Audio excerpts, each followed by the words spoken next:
Durante il Medioevo venivano chiamate xenodochea, parola di origine greca formata da xenò, ospite, e dokeion, ricettacolo, le case ospedaliere e dei pellegrini.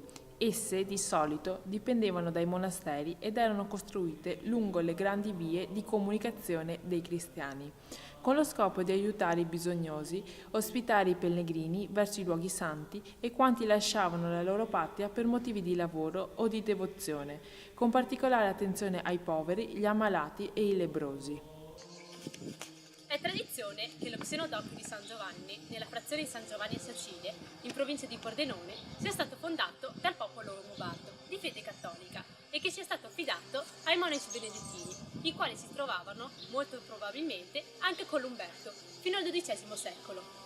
L'arrivo dei Templari si verificò verso la fine di quel secolo, quando il patriarca di Aquileia offrì lo Xenodocchio con i suoi beni ai cavalieri dell'ordine religioso laico dei Templari, affinché lo amministrassero e provvedessero all'assistenza dei bisognosi e alla difesa del castello e delle comunicazioni.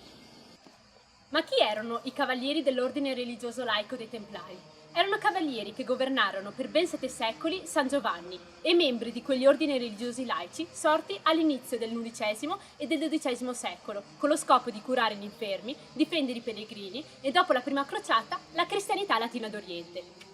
Essi governarono i paesi di San Giovanni fino alla soppressione del loro ordine, avvenuta nel 1312, sostituiti dai cavalieri giovanniti ospitalieri che si denominarono successivamente Cavalieri di Rodi e di Malta, i quali vi rimasero fino alla distruzione della commenda avvenuta per l'ordine di Napoleone nel 1797.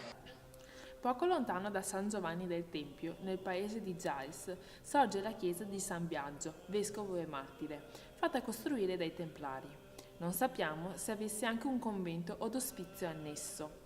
Sembra che in origine la chiesa dipendesse dalla precettoria di San Quirino, ma dopo il 1500 risulta nei cabrei di San Giovanni del Tempio. I cabrei sono una raccolta degli inventari delle grandi amministrazioni ecclesiastiche o signorili, costituita non solo da elenchi di beni mobili ed immobili, ma anche da mappe. Sopra le colline che dominano il paese c'è inoltre la cosiddetta Costa Templar, dove sono rimasti dei ruderi di un fortilizio.